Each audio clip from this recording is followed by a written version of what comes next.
I mean, some of these men are masters of the dark arts, of political dark arts, and that's what people should understand, for example, about Steve Bannon. His appointment is sparking outrage among Democrats, moderate Republicans, and hate crime watchdog groups. What was the hiring process to get this guy on board?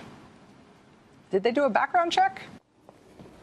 All right, the mainstream media has assailed Steve Bannon for a long time now, the entire time that he served as the president's chief strategist. But after his bombshell comments that are coming out in this new White House tell-all that the White House is denying has any factual basis at all, well, now the media is changing its tune about Bannon.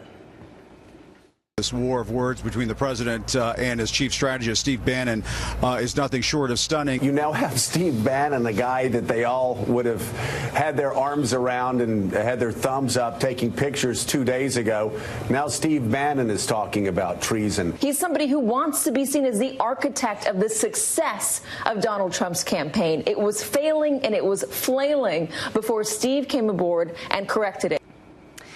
Well, here now to react to the mainstream media's coverage is contributor at The Hill, Kristen Tate. Kristen, thanks for joining us this morning. Look, you just heard the comments, and there are many articles out there. You're listening to it. You're reading it. There's an article from CNN posted last night after 10 o'clock, and it says, this is bigger than Trump versus Bannon. It's about Trump's capability. What's your reaction to all of this?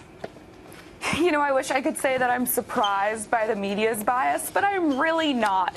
You know, since day one, the liberal media has exhausted itself trying to vilify Donald Trump and everyone who works for him, including and especially Steve Bannon. The media tried tirelessly to marginalize Bannon and never seemed to care about anything he had to say until he allegedly made a comment that could be used to make Donald Trump look bad. Now, overnight, he seems to be a media darling. But, you know, of course, the media doesn't actually love Steve Bannon. They still have a seething hatred for him. They just love it when Republicans fight with each other.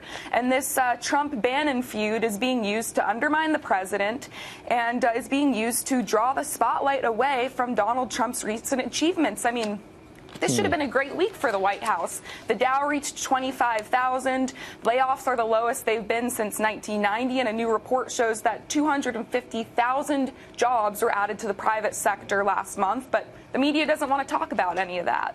Well, Christy, can I ask, I mean, do you think that the president kind of dug his own ditch here with this thing? Because, I think a lot of people often wondered what somebody like Steve Bannon was doing in the White House to begin with. I mean, he's awfully far right. I mean, he just didn't seem like a very credible person to be in that position. I think it made a lot of people nervous the same way if you had a communist in Obama's ear, during his tenure, it would have made a lot of people nervous. Those people on the far outside, sections of politics, it's a little strange, isn't it?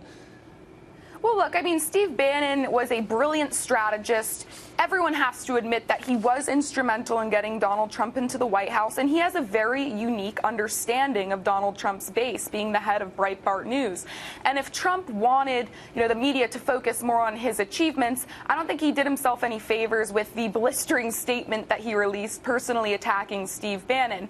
Trump is a fighter. His supporters love that about him, and that's one of the reasons that he won in 2016. But moving forward, the president's got to be careful to focus his fire on, the obstructionist Democrats, not on his former chief strategist who helped him get into the White House. And at the end of the day, Bannon and Trump, they both want the same things. They're on the same team. They believe in the America First agenda. They want to secure the border. They want to keep Americans safe. So I think it would be better for conservatives and the nation as a whole if these guys buried the hatchet and move on. And to be honest, I think most Trump supporters, they don't want to hear about this feud. They want to hear about building the wall, repealing Obamacare, and strengthening the job market.